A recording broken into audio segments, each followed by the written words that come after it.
She blurted out on air she has Doria Ragland's criminal files. Let's get rid of the word if. Okay. There was a sex tape. Oh, shit. It was shocked to me. And I saw it. And I know it was her. The father who actually brought her up, who paid for her private education while her mother was in jail. What do you have? She says, a guy sent me a tape of this model/actress. And she says, her name is Meghan. And she's about to marry a prince. Doria Ragland had indeed gone to prison, which would suggest why she abandoned her daughter Meghan Markle for all of those teenage years, allowing her to be raised solo by her father Thomas Markle. Is this the face you make when picking out a Christmas tree? Is it just totally full of Christmas cheer? Called her embarrassing and cruel and says she's never been authentic and fakes it for the camera. Did you understand any other words that Meghan just said? I don't understand. And what does she mean by navigating? Meghan begged her father to stop making same mistake. She's not the hypocrite. The statement is shocking. Is shockingly cold-hearted even by Meghan Markle's standards. That Meghan Markle was as kind as you are, beautiful people. I reported that Meghan Markle had not reached out to her father, sending an email to a old email address that she did reach out to him. You know what it is like? It's like you phone somebody at home when you know they're not there. So you can say, hey, I called you, but you were not there. It's very, very bad for both of them. Meghan, who screamed, don't leave me, don't leave me. And Harry, who actually has leaned on his mother-in-law to be helpful emotionally to him. But she's going. It's very, very bad for both of them. Meghan, who screamed, don't leave me, don't leave me. And Harry, who actually has leaned on his mother-in-law to be helpful emotionally to him. But she's going. Meghan Markle and her own mother, Doria Ragland. She has been completely miserable in the last couple of public appearances that the fake Duchess forced on her. Doria, are we ever going to find out the truth, Tash, about what she got up to? Of course, both Lady Colin Campbell and Samantha Markle on special episodes here on Outspoken have revealed a lot about what was going on during those years, which did seem to include at least the proximity to drugs. What do you make of this new on-air claim? You know, for most of Meghan Markle's childhood, the story that's been sold to the world doesn't actually line up with what really happened behind closed doors. Everyone's heard the fairy tale about a hardworking single mom and her sweet little girl chasing dreams, but those who were there remember it differently. Meghan wasn't raised by her mother, she was raised by her father. Thomas Markle, the man everyone now sees as the estranged, awkward old dad, he was the one holding it all together. He paid for her private schools, he made sure she had everything she needed. He was the one showing up, waiting at the school gates when other parents couldn't even find parking. He wasn't perfect, but he stayed. While other parents were dropping their kids off and heading back to work, he was still there, waiting, paying, providing. He footed the bills, opened doors, and gave Meghan opportunities most kids could only dream of. It's the father, the man who raised her solo when her mum ditched her during her teenage years. Her compassion for the father who actually brought her up, who paid for her private education. Meghan Markle always reaches out to set him up, and she didn't know about it. It has always been my firm belief that Meghan Markle set her own father up because she didn't want him to come to the wedding. Now, what's really, really troublesome for me, guys, is the fact that Carl Larson, this horrible pap, who is also Meghan Markle's go-to paparazzi, is now saying, hooray, we got Meghan to call her father. How would he know? And yet, there was this haunting detail no one really talks about. Her mother wasn't around, not visiting, not even quietly showing up at school plays. She was gone, like gone, for years. Not a brief absence, not a temporary situation, we're talking years. And to this day, no one's ever given a straight explanation. There's no clean timeline, no concrete reason, just gaps and fuzzy phrases meant to make you stop asking. The words people used back then were soft, almost dismissive, absent, away, doing her own thing. But when you realize how long that absence lasted, those gentle words stop sounding harmless. They start feeling cold. This isn't about pointing fingers. It's about asking the question everyone's too afraid to say out loud. How does a mother vanish from her daughter's life for that long and then come back like nothing ever happened? Meghan Markle howled, "Don't leave me," as her mother Doria Ragland moved out of her and her hen-pecked husband Prince Harry's Montecito mansion, RadarOnline.com can reveal. She's seen how her daughter treats people, and as a calm yogi, she simply doesn't want to put up with it. Now, I would argue Doria had actually enabled a lot of this bad behavior by Meghan, and I would also argue that Doria should absolutely have stepped in when Meghan Markle decided to kick her father to the curb. Because if there's one human being in the world who knows that Thomas Markle was the main caregiver to Meghan during her very difficult teenage years. Because here's what no one can deny. She reappeared right when the cameras showed up. That's not an opinion, that's a fact. People didn't start whispering because they wanted to attack her.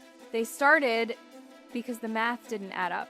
Childhood photos, school years, milestones, every one of them told the same quiet story. One parent present, one missing. And once you notice that, you can't unsee it, because every carefully curated version of her life sits on top of those missing years no one ever properly explained. And that, right there, is where everything really started to shift. Then came the moment that broke the internet, not on a blog, not in a comment section, but live on national television.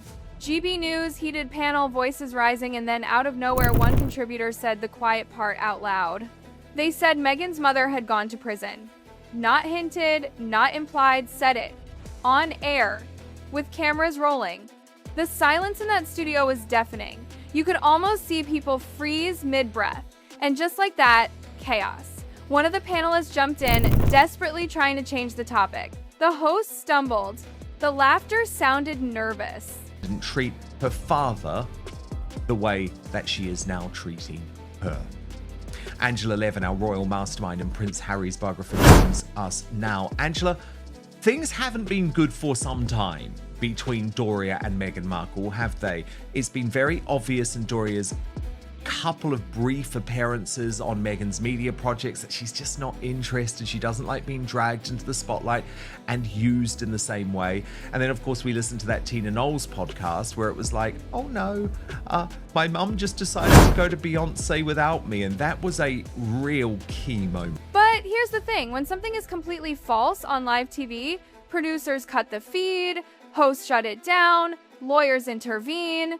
That didn't happen. What we got instead was confusion and awkward laughter, like they knew they'd crossed a line but couldn't unring the bell.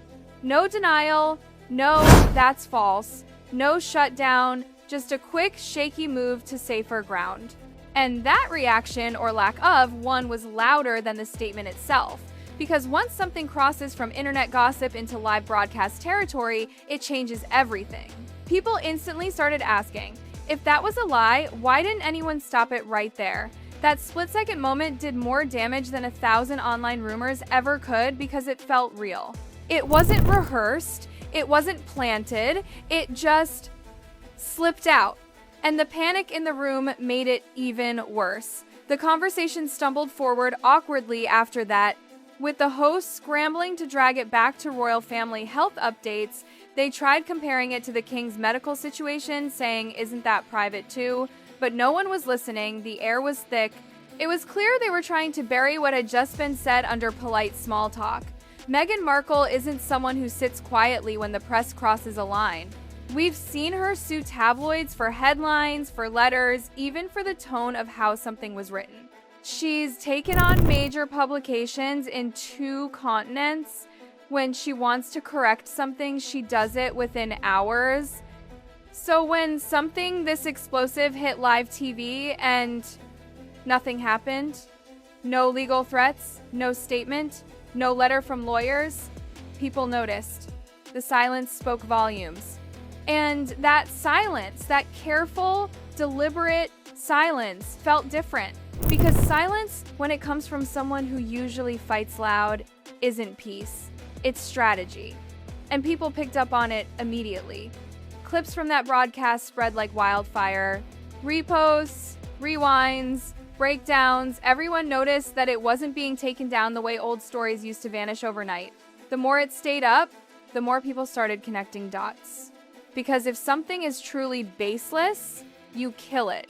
You don't ignore it. And she didn't. That's when curiosity quietly shifted into suspicion. Then, as if things weren't messy enough, another segment aired, one that completely turned up the temperature. Doria is worse than Meghan, one panelist said flatly. She's always been the one to divide that family. It hit like a punch. They called her manipulative, controlling, painting her as the shadow figure behind years of tension with Thomas Markle's other children. They claimed she'd played the evil stepmother, cutting people out and keeping control tight. The words were brutal, but what hit people wasn't just the insult, it was the fearless tone. It felt like the gloves were finally off. And here's the part that really made people furious. While all this back and forth about Meghan's mother and her missing years was happening, one person, the only consistent figure in Meghan's early life, was quietly getting erased. Thomas Markle, the same man who worked 18-hour shifts in television production to pay for her private education. The same man who attended her school plays and graduations. He wasn't a distant father, he was present. Always. He paid, he showed up, he built a future for her. And yet, he's the one completely cut off. No calls, no visits, no forgiveness. Not even when his health collapsed and he ended up hospitalized. Nothing. Even when his heart condition made headlines, even when the world begged for reconciliation, there was silence. Cold, clean, final silence. And people started saying what others were afraid to. The punishment didn't match the crime. Sure, he posed for a few staged paparazzi photos. That was foolish. But unforgivable? Compared to what others have done, it didn't fit. No drugs, no abuse, no abandonment. Just embarrassment.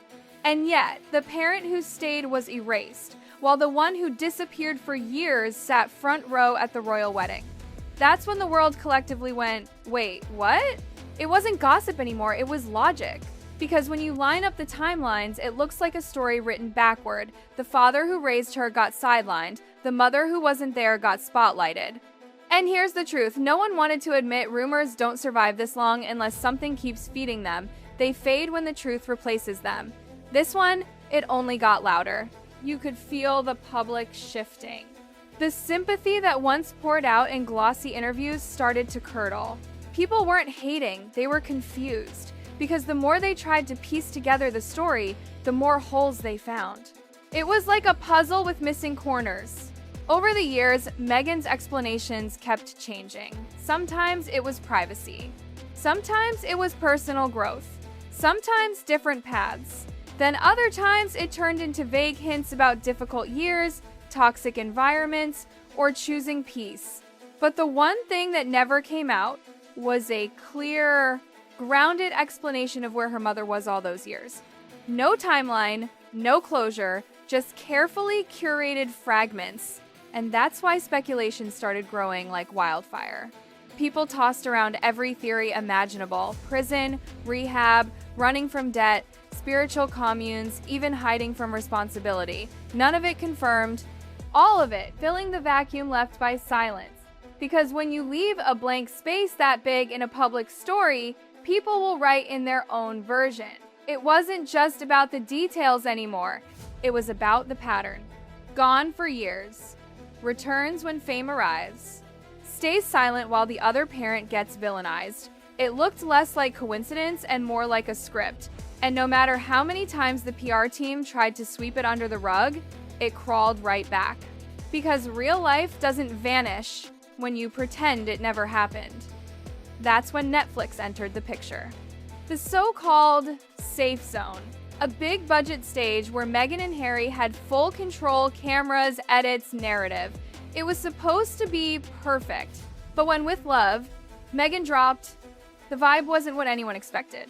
The show wasn't the victory lap it was meant to be. No big promo push, no trending moments, just a quiet release that faded almost instantly. In Hollywood, silence from the platform means something. When Netflix believes in you, they shout. When they hesitate, they whisper. And this time, they went quiet. They didn't scrub awkward scenes. They didn't protect her. They left in long pauses, uncomfortable glances, those split seconds where charm slips and irritation shows. That's not a production accident, that's intentional. Studios do that when they start protecting themselves instead of the star. Suddenly, the documentary didn't feel glossy. It felt exposed. Viewers weren't watching recipes or cozy moments anymore, they were watching reactions. They zoomed in on eyes, tone, timing. Every hesitation became a headline. One scene in particular made everyone's skin crawl. The Naomi Osaka table segment. Same setting, same camera style, but you could feel the frost. Naomi, calm and polite, but distant. Meghan, desperate for validation, smiling too long, talking too much, glancing sideways, waiting for approval that never came, and Netflix kept it in. Every pause, every awkward laugh, every flicker of discomfort. Then came the small tells. Crew members complimenting someone else, Meghan's reaction stiffens. A guest gets attention, her smile fades a second too early. Little human things that feel massive when the camera doesn't cut away. Netflix didn't need to narrate, they just let her reveal herself. She's in the loony bin, one commentator joked, watching the episode. Doing crafts with safety scissors like it's daycare. It was harsh, yes, but people laughed because they felt it too. Something about the whole presentation felt forced, rehearsed, off. The dog's cameo, the fake kitchen, the overly sweet holiday theme, it didn't look like authenticity. It looked like someone desperately trying to prove authenticity. Then, right when the chatter was at its loudest, People magazine rolled out a feature. Not an interview, a reassurance piece.